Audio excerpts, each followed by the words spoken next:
بغض النظر عن انك زملكاوي او اهلاوي وبدون اي عبارات خارجه، ايه رايك في المباراه؟ المباراة صالح الاهلي طبعا من اي حاجه يعني. دايما بغض النظر عن انك زملكاوي او اهلاوي، ايه رايك في المباراه دي؟ المباراة حلوة في الشوط الاول، بس في الشوط الثاني مش عاجباني خالص. ايه السبب في عدم رضاك عن الشوط الثاني؟ ان حسام حسن دافع. حسام حسن دافع؟ حضرتك زملكاوي ولا اهلاوي؟ زملكاوي.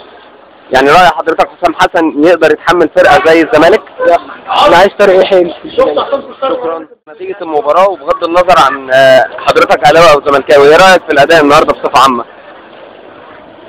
هو الصراحة يعني الماتش كان حلو جدا، بس الماتش ده بيثبت او بيورينا حاجة واحدة، ان اللعيبة لعيبة والبلطجية ما لهمش في الكورة. مين اللعيبه ومين البلطجيه يا حضرتك؟ معلش الاهلي حط على الزمالك الشوط الثاني كوره، وحسام حسن شايفينه بيلعب مدافع ما عندهمش، عمال يفلق يشوطوا بره ويمثلوا ويعملوا ان هم يقعوا ومش عارف ايه، بس في الاخر الماتش زي ما قلنا بيثبت ان اللعيبه لعيبه كل بهايم. يلا يا عم بهايم. اذا بغض النظر عن انك زملكاوي او اهلاوي وبغض النظر عن انتمائك لفريقك وبدون اي عبارات خارجه، ايه رايك في المباراه؟ الزمالك لعب مستوى كويس، الاهلي لعب الثاني كويس، بس الزمالك يعني المفروض حسام حسن يعرف ان هو بيدرب فرقه كبيره من الاخر يعني الحكم مش قد الزمالك. اركز يا هشام، انا زملكاوي، اركز يا هشام وافهم انت بتدرب فرقه كبيره مش قد على الزمالك. مستوى عالم عربي، فرقه كبيره، اركز. اللي بتعمله ده ما يتمش درجه ثانيه من الاخر كده. بغض النظر عن انتمائك للزمالك او للاهلي، ايه رايك في اداء المباراه النهارده؟ نعم؟ بشجع مثلا دي. ايه راي حضرتك في اداء المباراه النهارده؟ يا عم اداء مين؟ الحمد لله. تعالى انت اللي بتشاور. بغض النظر عن انك زملكاوي او اهلاوي، ايه رايك في المباراه النهارده؟ انا والله ما اتفرجتش على المباراه، بس انا بشجع الاهلي على اي وضع وبتمنى ان هو يفوز وناخد الكاس. كده دلوقتي حال لوحده في السايبر وزمانه خربها. يا ابني ده مش ماتش وده مش مدرب، ده يروح يدرب مزارع دينا. حسام حسن يعني؟ الماتش بيبقى ماشي كويس قوي لحد ما هو يبدا يتدخل بتفكيره العالي ويعمل تغييرات. اول ما يبدا يفكر تخاف منه بقى، اول ما يبدا يفكر عارف المفروض يعملوا له تمرين الاشكال للتمرين، عارف ربنا يستر علينا في الامريكان فوتبول. حسام حسن بدا يفكر وبدا يغير في اللعيبه، ربنا يستر علينا. يعني والله بجد واحد في راح بيتفرج يقول لي يا ابني احنا وصلنا نكسب يعني من عند ربنا، ما تقولش حسام ومش حسام، خلاص هو الماتش باين ان احنا هنخسر وهنتعادل باين، فخلاص يعني خلاص بقى خلاص هعيط خلاص. مفيش فايده. الزمالك تربع على عرش القمه 24 اسبوع بالتمام والكمال، بفارق 6 نقاط فقط امام الاهلي بفارق 5 نقاط. ايه تعليقك عن الموسم ده؟ اداء الزمالك كان عامل ازاي؟ وايه العيب وايه اللي سقط الزمالك من المركز الاول؟ سقط الزمالك ان هو خسر الروح اللي كان بادئ بيه. حسام حسن كل اللي عمله ان هو اداله روح، بس مش مدرب يعني. ده بيسكيليتا. رأي حضرتك في الموسم ده بالنسبة للزمالك وتقييمك لأداء المدرب؟ حلاوة روح.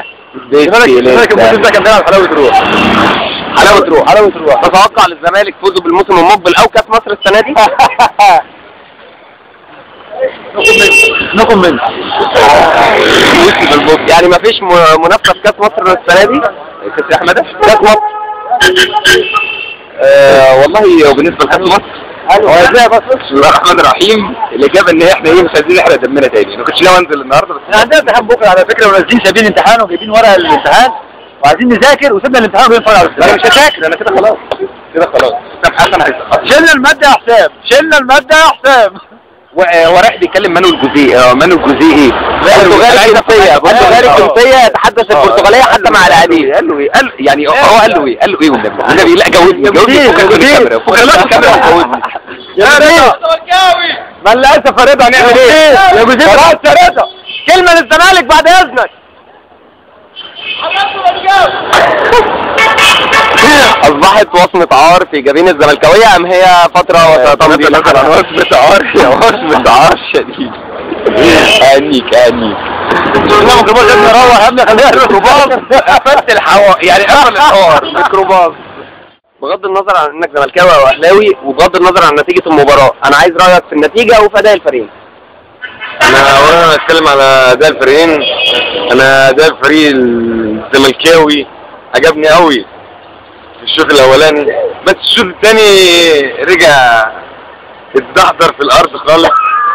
بس بصراحة يعني الاهلي فوق الجميع من غير ما نتكلم. الاهلي فوق الجميع من غير ما نتكلم. نتيجة 2-2 2-0 2-3 الاهلي فوق الجميع وشكرا. بغض النظر عن نتيجة المباراة وبغض النظر عن انك زملكاوي او اهلاوي، ايه رأي حضرتك في نتيجة المباراة النهارده واداء الفريقين؟ والله اللعيبة كانوا يعني المفروض يبقوا تعاون بس حصلت شوية تريكات جميل بالظبط يا فندم. بص الاهلي كان بيلعب بتفكير وكل حاجة. 3/4 الاخطاء كلها على الاهلي. ماشي الزمالك انا زملكاوي بيقولوا الزمالك قفل واعترفنا اللي قفل الجمهور بتاعه. ماشي لعيب جمهور. الجمهور مش يعني مش حسام حسن. بتقولوا حسام حسن راح يضرب بزيك رايح بص كويس تلاقيه ماسكه ويكلمه. وهل يصح في اي كرة في العالم ان المدير الفني يمسك المدير الفني للفريق المنافس؟ بيكلموا يا جدعان. يكلموا مانويل جوزيه برتغالي يتحدث البرتغالية، يعني ما بيتكلمش سعادتك اي لغة ثانية. ايه يا فندم يمسكوا يقول له ايه؟ المهم احنا اللي ضايقنا في الاخر كجمهور الزمالك او جمهور الاهلي اللي عملوا الحكم ده 4 دقايق. الناس بتقول خاف.